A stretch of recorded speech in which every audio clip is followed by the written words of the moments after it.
Me. What does Trey say? Trev, over from the Walking Dead channel. Alright, guys. I love that channel. One of my favorite channels. All he does is talks about the Walking Dead. How's it going, Commander? It's just a good, calm YouTube channel. I think he's wandered into the social and political sphere about once. The rest of it's just Walking Dead,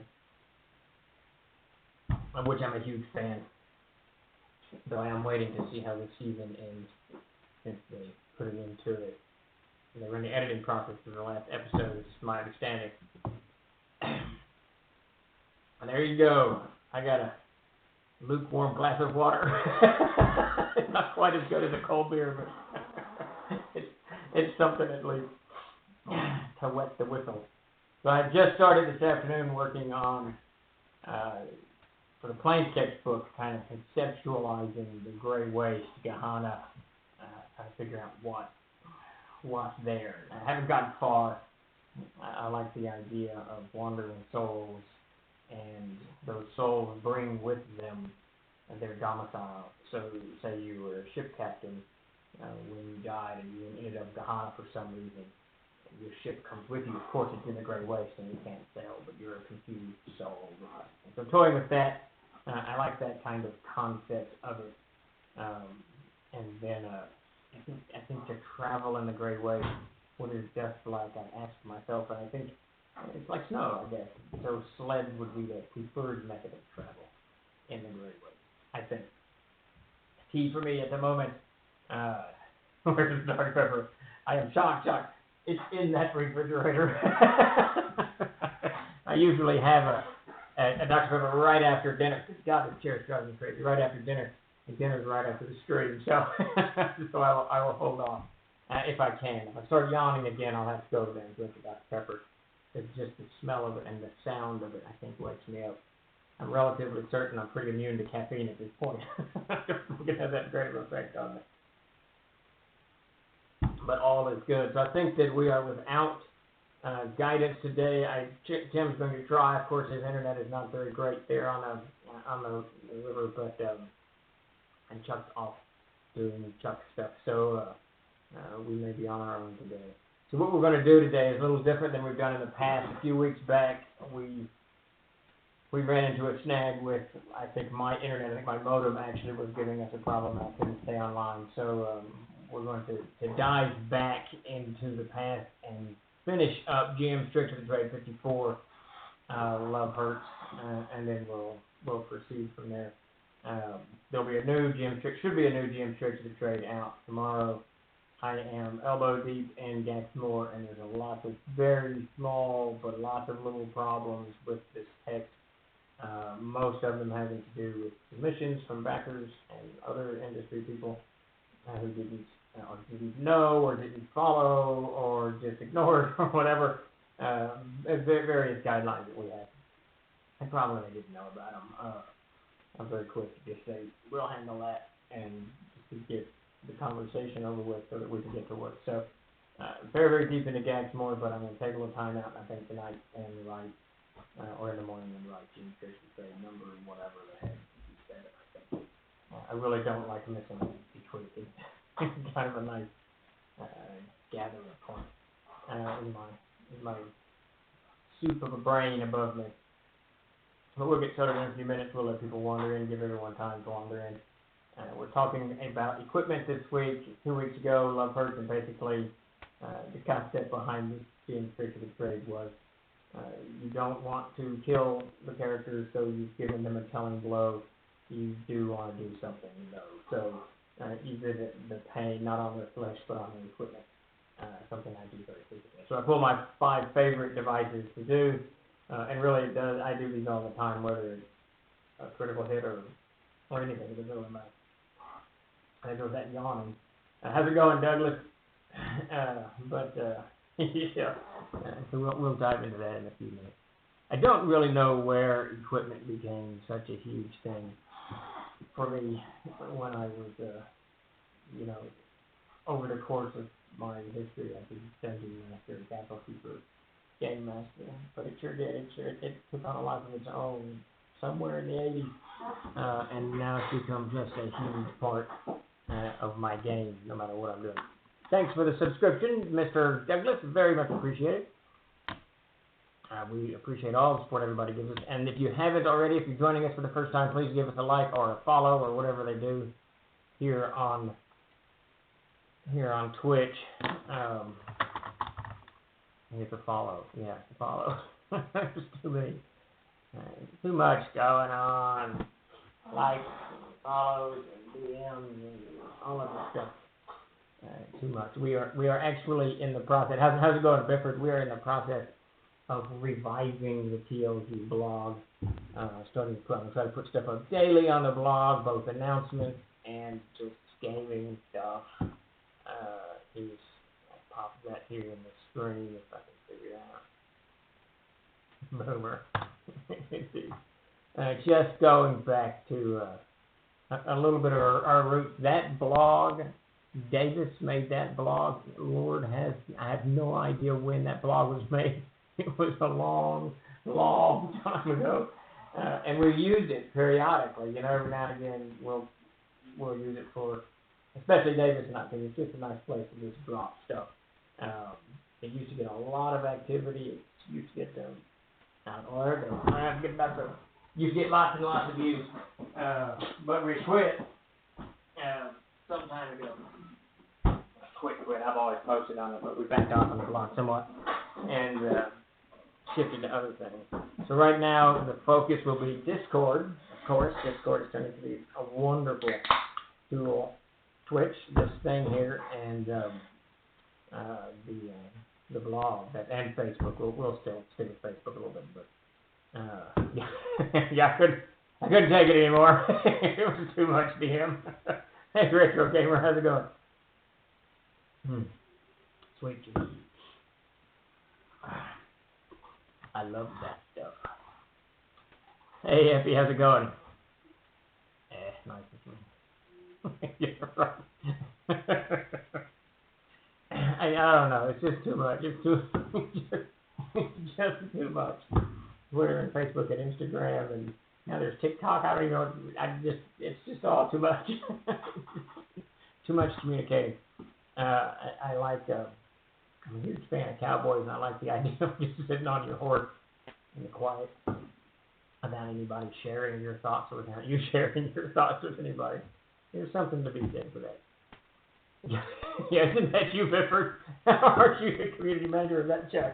I don't know. Somebody is, but it's a lot of community out there. Well, that's kind of the cool thing about Discord. I'm very late to the party at Discord. I've just begun going over there I'm trying to go every day. I'm going over and kind of get the feel of it. I just figured out now why it puts, when I log on and I look at a stream, I'm halfway up the stream, and that's because it's where I look at it last. So I just figured that out. So I want to get over there and start kind of joining the conversation and making that a place where we do announcements. We really haven't had a good place for announcements for years.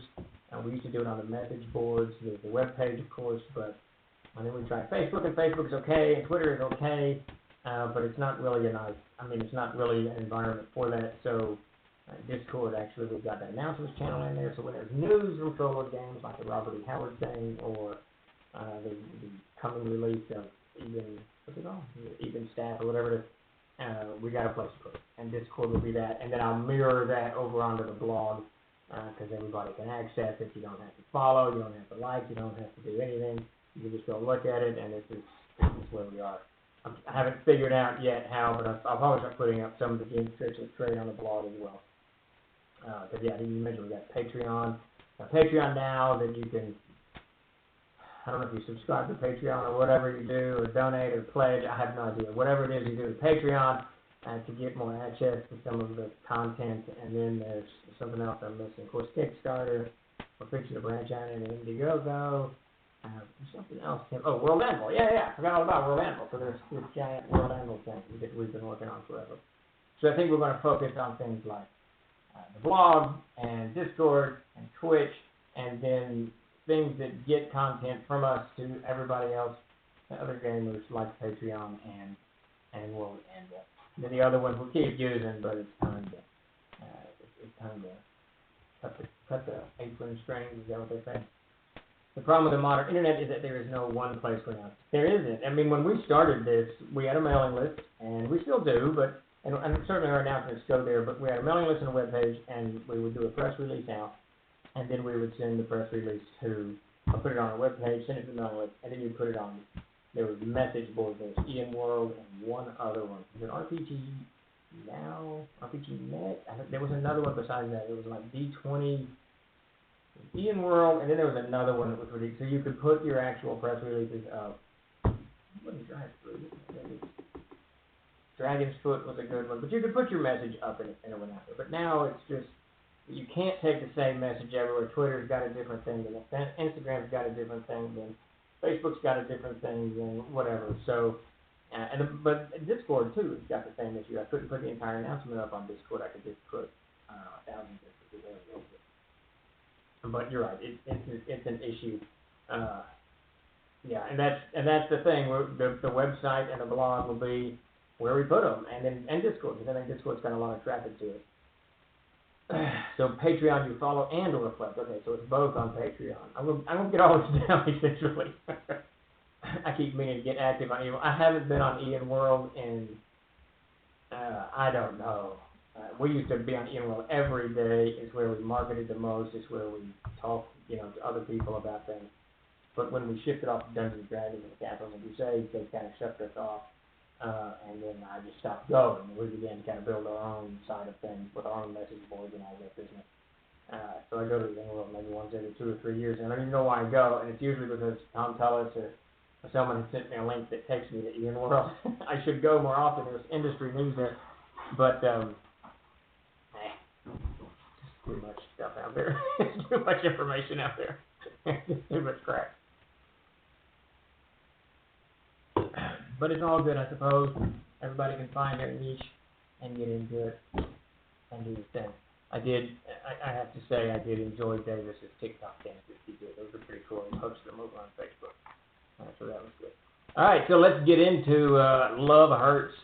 I think I did a play on words. I can't remember now. It's been too long. It's been 3 weeks. But I think that wasn't that a song by somebody, Love Hurts. I think that was what I had in my head, my little space somewhere when I wrote this column. So the idea is, now I use this frequently for multiple reasons, but the concept behind this particular Team Spiritual trade was when you're doing lots of damage or potentially going to do lots of damage to a character, or the damage that you're going to do to that character is going to kill them, or knock them out of the combat. What can you do otherwise? And I frequently talk about other than destroying the character. Sometimes you want to. Sometimes you just want to let the dice play out and it ends, whether it's a TPK or whatever. It doesn't matter. But sometimes you don't. Sometimes as a GM you want to avoid that and you want to keep the game rolling, and you know that killing a character is going to cause all kinds of problems. I know the old guard likes to talk a lot about annihilating characters, but they also use resurrections a lot and all kinds of survival tools a lot that aren't as available or aren't used by GMs like myself that much, so killing characters becomes something you've got to be careful about. I'll do it, you just got to be careful. So one of the things, the idea behind this particular column, Love Hurts, is that instead of doing that damage to them, you do the damage to the equipment. I've talked about this quite a bit. Equipment, horses, dogs, NPCs, what have you, but I've talked about this quite a bit, about equipment, how I use it from engaging players to get them kind of at the table, to describing their characters, to creating scenes, to kind of setting the ambiance, because if you describe a particular type of equipment, it's going to conjure certain images to the mind. So all of that, equipment has so many usages. It's absolute usages. It's absolutely crazy. But here in this specific case, this is my favorite use of equipment, and that is to destroy equipment. There is no resurrection or raise dead in my homebrew setting. Changes the way the players make decisions. It does. It does in a huge way. I have it. I allow it. They do resurrection once in a while, but it's rare. They don't have ready access to it. They can't. There's only a few clerics of that high level that can do it, so they have to rely on magic items, and then that has kind of a limited unlimited capability. I've kind of increased it more than I used to, but it really should be, in my world, probably like a new field, it really should be something crazy stuff. I mean, very, very unusual. And I frequently will role play even after they're dead. If I know there's a resurrection involved, I'll role play into the land of the dead, so that there's the resurrection itself isn't just you come back from the dead. Like one of the characters got killed sometime last year, and she passed into the stone fields, and the other character had to go. He used the rod of resurrection to get the character. And they had to go to the stone fields and convince her to come back and play. And he kind of tricked her, and she's still mad about it. She wanted to start a new character, but regardless, I try to turn that actually into an event. Because, resurrection, you're right, it just becomes, it's just something, it's just an extra hit point, bundle that you have, and you can die, and you'll come back. And I did like the old AD&D thing. I don't think we carried this over into CNC. I would have to look. I don't think that we did, where you can only get resurrected the number of constitution points you have. So if you have 12 con points, you can be resurrected. You lose a point every time you're resurrected. That I really like, because that means you come back weaker each time, facing eternal, whatever, demise at the end of the road. That's kind of cool. But I do know that the old guard played a little differently than we did. They really played very competitively, where it's not so much that the DM is actively competing, but they sort of are. Death and Ernie Gygax's and Gary Gygax's and Rob Kuntz's and Frank Minchin's and Jim Ward's tables is common. It's crazy common. And I've watched it, and I remember, and I've told this story before, some of you probably heard it, but I was watching Ernie Gygax DM his dungeon, his massive dungeon thing. I can't remember how levels this guy is, like 9 or 10 levels, and probably more than that. And they were first level characters. This is a TrollCon 1, and they were first level characters, and they went from level 1, and they did all this adventuring, and I just kind of sitting there, watching the thing unfold. And somewhere an hour or two into play, they end up going down these steps, and then a ramp, and another set of steps. And I would just curiously walk over and look behind the screen to see what Ernie was doing. And they were on, he designed his dungeon at first level. It's kind of first level monsters, first and second level monsters. At second level, it's third and fourth, this type of thing.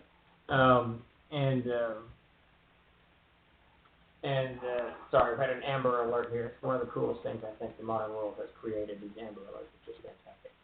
But, yeah. And then, so they end up on the 5th level, and their first levels, and there's like 6 hit dice monsters, there's a mana core, I can't remember what it was. And I remember saying to Ernie, hey, man, they're going to get annihilated down here. You can't let them go down there, they're going to get annihilated. And he looked at me and said, hey, I didn't tell them to go down the ramp. So it was really this, you could see this old guard meets new player type thing. It was really kind of cool. It was really kind of funny. But we all know that killing characters in a campaign are different than killing characters at a convention. A campaign arc is going to have ramifications. So one of the first things that I do is the helmet. This is one of my absolute favorite things to do. I will have a blow, so I can say roll a natural 20 or do massive amount of damage. I'll deflect the damage. They don't really take much damage, but the blow either drives their helmet hard down on their head or hits them to the side of the head so that it twists it. Sometimes I'll have an eardrum ruptured from the sound, but frequently I'll have scalp torn so there's blood pouring into their eyes, or the ears torn off, or the helmet twists just enough so that it's covering half an eyeball. It's obviously, the helmet's not going to spin around like a cartoon, but it twists just enough so that the character is either going to have to stop and pry it off their head, which is going to take someone else helping them, or they're going to fight with a minus on dexterity or a minus on to hit whatever I'm in the mood for to hit them with. And it just, all it does is it makes that combat round, the helmet, a little bit more evocative, and it brings a little bit of imagery into it, and it makes the helmet kind of real. And then it gives, if they do want to fall out and have someone, pulling the helmet off, it gives a whole new 2 or 3 rounds of actions that have to be taken for this character to get back in the combat. I absolutely love the twisted helmet. I love blocking vision, rupturing eardrums, and exploding the globe of the eye. I do that frequently. So using the helmet to good effect is it's just fun, and it adds a whole, like I said, a whole level of evocative role-playing to it. And in my game, players rarely play without helmets because it's very dangerous. Because if you don't, and you do get clocked with, with a heavy blow, you can take some damage to the head, which I always will have ramifications from. Ernie is no Jim Ward. Yeah, that's true. Jim Ward is Jim is very defensive. I love Jim to death. He gets very defensive about he does not kill characters, he will tell you. The characters get themselves killed through no fault of his. That's entirely up to him. And I love to because he actually gets a little bit defensive about it. I don't think he likes having that reputation of being the murderous DM, but he is. He and Frank Mentioner, I think both. I think Frank's pretty heavy, pretty hard on characters too. But yeah, Ernie is actually the nicest, kindest person I know. He is so nice. Jim certainly is nice too, but Jim will. He's like Davis in that. If you ever play with Davis, and Davis is playing, his style of gaming, which he rarely does at conventions because most people don't take it well. He does none of the tricks that I do. There's no curtailing blows. There's no twisting a helmet. If the dice does the damage, the dice does the damage, and you die, and he doesn't care. I love playing with Davis. It's very, very, very challenging, and you've got to be aware that death is in the wings every time you start moving. That's the only time I've had, other than long ago, back in the 1970s when I started, when my character Kane got to 18th level. Once Davis began creating the world of 𝐓𝐫𝐤𝐬, which was 1990 or 1980 or whatever, 85, 88, I have not had a character get over 3rd level in this game. That's how hard it is. It's insanely hard. You say your players always have a helmet, and they can get it badly injured without one. How does this affect non-armor players such as wizards or monks? So, generally speaking, in the combat, the wizards and the monks occupy a gray area in my game. I hate it about myself, but they occupy a gray area. Wizards try to stay in a combat because the same thing can happen. But everybody kind of knows I'm a little bit. I lean a little bit heavier towards armored characters because that's kind of their role is to take the damage. I will certainly damage wizards and whatnot, but when you get to like 6th or 7th level, the wizard's gotten powerful, but the monster's ability to deal damage is extraordinary. That wizard with his 12 armor class is fighting the Chimera. He's going to get annihilated. So generally speaking, wizards avoid frontline combat. It's actually why I frequently play wizards in Davis's game, and it's why I die frequently, because I don't avoid frontline combat, and I get myself killed. That said, I will certainly, strike characters that don't have armor, wizards, and whatnot. Though I'm a little bit, I back off just a smidgen simply because of that. The monk is in this, I don't like the class, the monk, at all, and I think the reason is I didn't like them in AD&D, and I don't like them in Castles and Saints. I think they're fine classes. I think they're balanced and they have appropriate abilities and all that stuff. But I can't get the image of David Carradine Kung Fu out of my head, and I thought that was a horrible TV show. I did not like it. It's a whole weird, this is weird, whatever. But I know a lot of people love that show, but I do not. I never liked it. So I've got this kind of image in my head when I would rather the monk be more like a pugilist, someone who really knows how to street fight or whatever you want to talk about. What is it, drunken boxing, whatever it is. I like that concept of it, but it doesn't play into the way the monk is presented and the way the monk is written, with their abilities being, Death Fist or whatever, whatever it is. What is it from Kill Bill 2, or was it Kill Bill 1, where she does the 5, I love the scene when David Carradine gets killed, 5-point exploding heart trick or something. I think it's a 5-point exploding heart trick, I think is what it is. I was watching that the other day. I love that. But it doesn't translate into my games very well. So the monk is in this horrible gray area. Everyone who tries to play a monk, I don't. They always know that it's just going to be disappointment from the GM when he's playing it. Good old call shots. Yeah. There you go. I don't kill him, Governor. I was practice swinging my axe and he ran to the way. Yeah, there you go. It's funny, Commander Pete, about armor and helmets at my table. They really don't give you any AC bonus to your armor class. They just give you an AC 2 or whatever. Not 2. That's no, is that shit? I can't remember now. They give you 8 points. If it's a great helmet, it's like 8 points of AC, and then if it's a small helmet, I think it's 4 or 6 or something to your head. So if you're below, take the head. I roll it against that plus your dex and whatever magic and crap you have against it. But frequently, I won't actually hit the head. They just know, and I guess I should rephrase that. They know that it's not so much that the helmet's going to protect them from blows that I deal to the head. They know that if they have a helmet, then I'm going to damage the helmet before I damage their head. I guess that's the better way to put it, and that kind of plays into that trick that I'm doing there. Like, Mac doesn't go into combat. Mac and Todd, they're the heavy fighters of the helmets. They don't go into combat without helmets on. They know that eventually I'm going to do some damage that I don't want to do, and that if they don't have the helmet, I can't do it, and I'm going to inflict it upon them. So it's kind of one of those things. Because I'm playing a monk at the moment. Yeah, I've got one of my players. He's played a monk forever at my table. It's the big game from long ago and the game we're running now. He actually quit the table a few years back. CNC wasn't crunchy enough for him. He's a big Pathfinder fan. And he wanted more crunch and more math and all that stuff, which is great. I love Mark to death. He's French art Mark.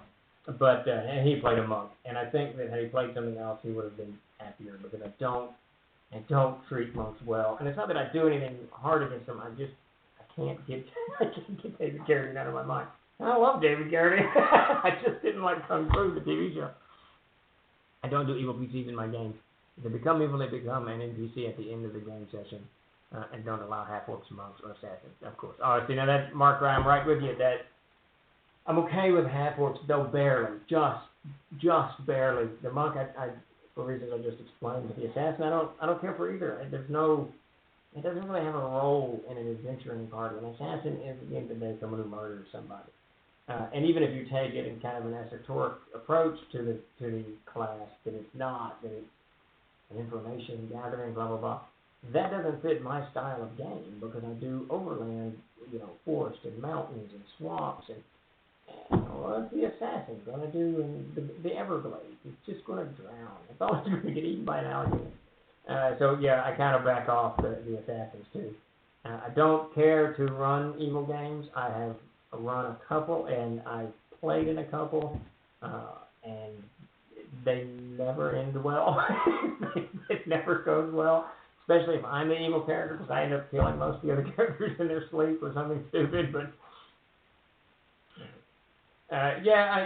no, Mark, that's a good point. Mark says I'm not a fan of the implication of how half-orcs come into being. Yeah, and that's part of it. And you don't really want any of that stuff in the game. The table is not a place for that. Really, I mean, if that's your style and everybody at the table is happy with it, that's okay. But that stuff's just, that shit just baffles the living crap out of me when people bring that to the table.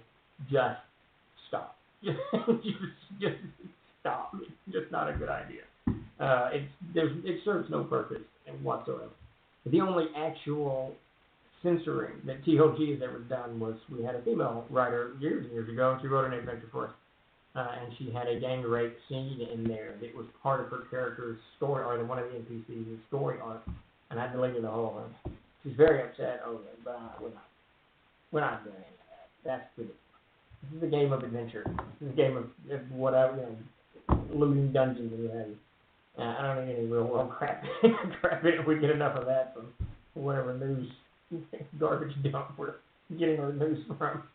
And the other thing about half-orcs, because you're right, the implication is odd too, but also if you take into the idea that an orc is a different species, which I certainly do, then the crossbreeding doesn't work that well, interspecies breeding. It's not like the Neanderthal and the Homo sapien, it's more like the baboon and the Homo sapien. It's just not,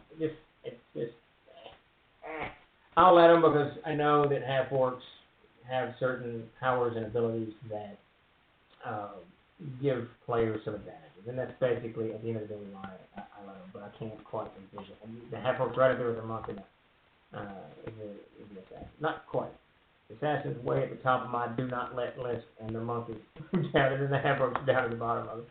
Gnomes, too. I also have a problem with gnomes. It's a great concept, but I can't get the garden gnome out of my head, and so when you say I'm a gnome, I've got you in a small blue hat, a red vest, and smoking pipe. So no matter how you describe your character, that's what I first envisioned.